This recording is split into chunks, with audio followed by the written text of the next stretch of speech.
En el siglo XVII confluyeron en Europa, procedentes de Asia, África y América, tres bebidas estimulantes, calientes y reconfortantes que hoy siguen dominando nuestras culturas. Los seres humanos tenemos una relación muy estrecha con nuestras bebidas reconfortantes, las que servimos calientes y nos dan, paradójicamente, tanto una sensación de tranquilidad y relajación como un efecto estimulante. Aunque hay muchas de estas bebidas, como el mate suramericano, la kombucha, el té tuareg de menta y una cantidad prácticamente inagotable de infusiones diversas, con creativas mezclas de distintas plantas, flores, frutos y hojas, las que predominan son el café, el té y el chocolate.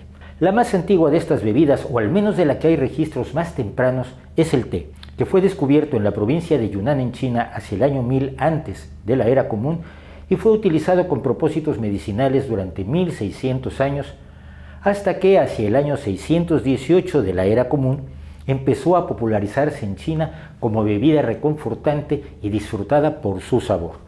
Un siglo después llegó a Japón, donde se naturalizó y se hizo parte de la cultura nipona, y tendrían que pasar otros 1000 años para que llegara a Europa, donde adquirió pasaporte británico gracias al rey Carlos II y su matrimonio con la portuguesa Catalina de Braganza, que llevó consigo el té a la corte inglesa a fines del siglo XVII. Todo el té es una infusión de la planta cuyo nombre científico es Camellia sinensis, un arbusto nativo de Asia. Las distintas variedades dependen no de plantas diversas, sino del tratamiento que se imparte a las hojas antes de preparar la infusión. El té blanco se hace con las hojas más tiernas, que solo se tratan con vapor antes de ponerlas en el mercado. El té verde se hace con hojas más maduras que se tuestan para deshidratarlas y para detener el proceso de fermentación que se inicia en ellas naturalmente. Si se deja continuar la fermentación durante un tiempo, se obtiene el té oolong, mientras que si se deja que se desarrolle por completo, se obtiene el té negro. El té contiene como principal estimulante la teanina, una sustancia que reduce la tensión, mejora la cognición y estimula los sentidos, o eso dicen. Contiene también cafeína, en mayor proporción por peso que el propio café, teobromina y teofilina, que conjuntamente forman un cóctel estimulante y psicoactivo que explica en gran medida que sea la bebida reconfortante más popular del mundo. El té también contiene unas sustancias llamadas catequinas, potentes antioxidantes que en la década de 1990 empezó a pensarse que podían ser beneficiosos para la salud. Vale la pena señalar que, sin embargo, los estudios realizados durante el último cuarto de siglo no ofrecen ninguna evidencia de que los antioxidantes tengan ninguna propiedad concreta para mejorar nuestra salud, mucho menos prevenir el cáncer. El café es la más moderna de las tres grandes bebidas reconfortantes, aunque su principal ingrediente activo, la cafeína, es considerada por muchos expertos la droga más común y más consumida del mundo, ya que además de estar en el café, que es el desayuno de gran parte de Occidente, la encontramos en numerosas bebidas refrescantes y energéticas e incluso en algunos helados. El café contiene además teobromina. La leyenda atribuye el descubrimiento del café a un pastor de cabras llamado Caldi, que mantenía su rebaño en las tierras altas de Etiopía durante el siglo XIII de la era común. Allí vio que sus animales se mostraban más inquietos y animados cuando consumían las bayas de cierto árbol y decidió probarlas él mismo. Como fuera, para el siglo XV el café ya era cultivado en Yemen y los árabes prohibieron su cultivo fuera de las tierras que controlaban para venderlo a Europa, donde empezaron a aparecer los establecimientos donde se podía consumir una taza de café y participar en estimulantes conversaciones en las principales ciudades de Inglaterra, Austria, Francia, Alemania y Holanda. En 1616, los mercaderes holandeses precisamente sacaron de contrabando de Yemen semillas de café que empezaron a cultivar en invernaderos. Más que otras bebidas, el café fue considerado por muchos un producto satánico que exigió la intervención del Papa Clemente VIII para autorizar su consumo en 1615.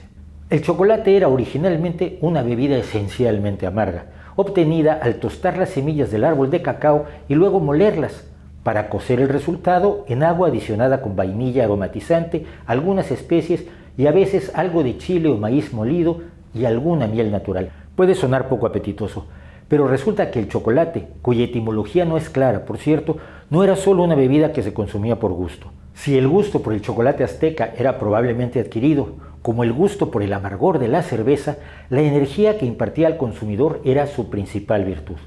Al describirlo en una de sus cartas a Carlos V, Hernán Cortés exageraba un tanto o un mucho, asegurando que una sola taza de esta bebida fortalece tanto al soldado que puede caminar todo el día sin necesidad de tomar ningún otro alimento. Como a tantos otros productos de origen vegetal, al chocolate se le atribuyeron en principio diversas propiedades terapéuticas y su llegada a Europa fue precisamente como bebida curativa, de lo que dio noticia el médico Alonso de Ledesma, que publicó un tratado al respecto en Madrid en 1631. Pero si no curaba tanto como se prometía, su preparación evolucionó con azúcar, canela y preparado a veces con leche en lugar de agua, y pronto se popularizó como bebida placentera. El ingrediente activo que hace que el chocolate sea una bebida estimulante es la teobromina, una sustancia relacionada con la cafeína que no fue descubierta sino hasta 1841.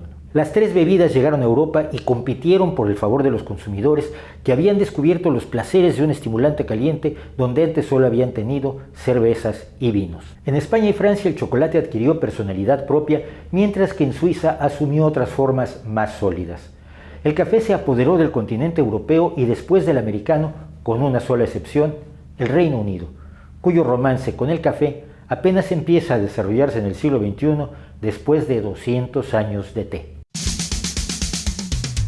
Gustavo III, rey de Suecia, estaba convencido de que el café que había invadido sus dominios era un peligroso veneno y se propuso probarlo. Se procuró a dos hermanos gemelos condenados a muerte y les conmutó la pena por una cadena perpetua a cambio de que uno se tomara 3 jarras de café al día y el otro hiciera lo mismo con 3 jarras de té bajo la supervisión de 2 médicos.